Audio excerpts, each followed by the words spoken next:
Enar Jääger FC Floral 3-3 nüüd siin halliturniiril. Selles mõttes nagu on hästi läinud, kaitse on viimastes mängudes hästi püsinud ja poisid on ees ka võimalused ära läinud. Ja, et võib ka nii öelda, et esimesed 3 mängu on hästi läinud, et eks nendest mängudest saab kindlasti midagi kaasa võtta, midagi õppida, et eks ta veel vajab lihvimist kindlasti teatud asjad, et aga samas võib rahul jääda tõesti, et vähe üks väravast on löödud, see on penaltist löödud, ülejäänud taga 0 öelda, et võib rahul olla arvan. Ilmselt see natuke mängib ka meie kasuks, et meil on enam-vähem see koosseis paigas ja teised ikkagi siin otsivad ja testivad ja proovivad ja ei ole võib-olla nii kindlad. No ma arvan küll jah, et ma arvan, et enam-vähem paigas ja siis ma oskan rohkem öelda. Korraks nüüd esimese poola juurde oli siuke suhteliselt kinnine mäng, siis vastased eksisid ja Frolov lõi selle võimaluse ära. Teisel poole olime juba kindlalt üle, et see skoor oleks võinud suuremgi olla. Jah, et esimene poolek tõesti, et lõime nende, eks nad ise eksisid taga, kasutasime hästi ära selle ja teine poolek, ma arvan, meil oli siin vähemalt 3 võimalust, kus oleks võinud mängu ära lõpetada, et eks siis järgmine kord. Norbert, jälle üks võistlusmäng õhtal ja võit jällegi meie. Tänane mäng, mille poolest see erines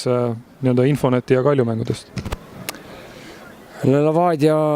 võib-olla mingis mõttes on siukene hästi enesekindel, hästi tugev selles osas ja see mäng hakkas väga võitluslikult, et mõlemad pooled mängisid hästi tugevalt, ehk et võib-olla kui Infoneti mängu algus nagu Infonet polnud hästi mängus sees, Nõmme Kalju mängu algus võib-olla polnud ka meie hästi mängus sees, et siis oli 2 meeskonda, kes väga tahtsid mängida ja mängisid väga jõulist mängu, nii et see nagu oli erinevus teiste mängudega, jah. Vastased siin alles panevad koosseisu kokku, eks neil selle võrra ilmselt oli teisel poolel ka raskem, et otsitakse alles oma mängu. Jah, et eks siin on mõlemad pidiga, meil samamoodi on uued näod sees, et olegu, et meil nad tulevad lihtsalt nagu meie oma klubi sees, teistel väljast samamoodi meil ikkagi ju osa koosseisust on sõjaväes, osa on ju kuskil koondisega ära, nii et selles osas me kõik vaatame erinevaid mängijaid, kuidas nad toime tulevad erinevate ülesannetega ja eks eelised mängud sellised on. Karl-Erik Luigend, selline mängija, kes vahest keeb nagu üle ja täna oli see päev, et kas said ka talle enne kojuminekut sõnad peale lugeda? Siinkohal ma ütleks pigem, et me ikkagi võtame vastutuse kogu meeskonnana endale, et ei ole Luigend milleski otseselt selles osas süüdi, vaid näitab ka seda, et me peame endiselt ikkagi õppima oma emotsioone kontrollime olukorras, kus võib-olla tõesti vastane võib-olla käitab ebasportlikult või teeb midagi sellist, mis meile ei meeldi ja eks see on meile nagu hea õppetund, et ei, ma ei lugenud sõnu peale, pigem andsingi mõista, et me oleme ikka ühel poolel ja kogu meeskond võtab vastutuse endale ja koos peame suutma säilitada seda külma närvi. Et tõepoolest siin halliturniiril on nüüd tehtud selliseid kokkuleppeid, et mängitakse teine poolega ikkagi 11-11 vastu.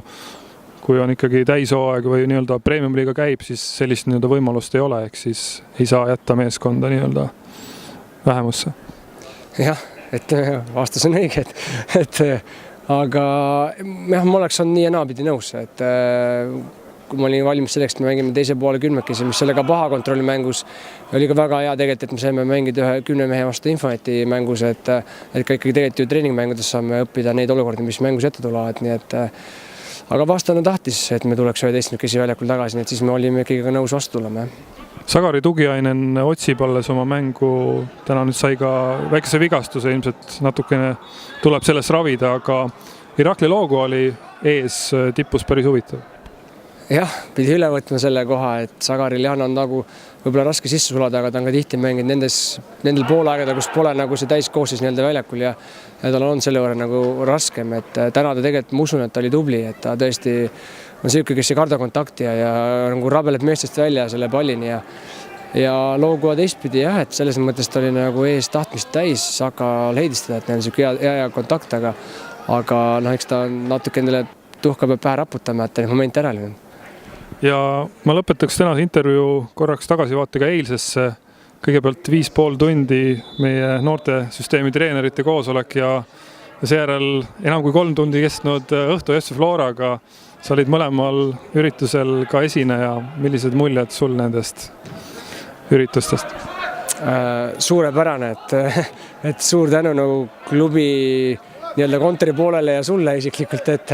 et see oli ülivajalik meie jaoks kindlasti, et treeneritega rääkida, et saime päris pikalt asju lahti arutada ja saime rääkida ka treeneritel sellest nagu filosoofiast, mida me ikkagi järgime täna on see, et ikkagi kõige tähtsam on õppida seda mängu mängima, mängust rõõmu tundma ja nii-öelda see võit tuleb ikkagi, see tuleb ära teenida, et ei pea olema enne mängu sellest kinni, vaid las mängi nii hästi, et sa tõesti pärast selle puhta südamega suudad vastu võtta. Ja lapsevanemate koosolekul rääkisime samadest asjadest, et me julgeksime astuda nagu sammu sinna poole, et me vaataksime ilma hirmuta oma lapsi, et tuleb kaotuse võit, ennekõike on tähtis see, kuidas see laps toime tuleb väljaku peal ja kuidas ta üritab väljakutsetega toime tulla ja hea oli muidugi näha, et meil oli seal õhtul tõesti palju esinejaid ja palju ideid, mida lapsevanemateni viia ja lapsevanemad olid väga tublid, et nad lõpuni vastu pidasid, et meil läksid plaanitust pikemaks, aga ma nägin, et see ei häirinud kedagi, et see oli nagu kindlasti ülioluline, mida me peame kindlasti jätkama samas suunas. Aga Ott Järvela juba ootab ja uuel nädalal uued jutud. Aitäh!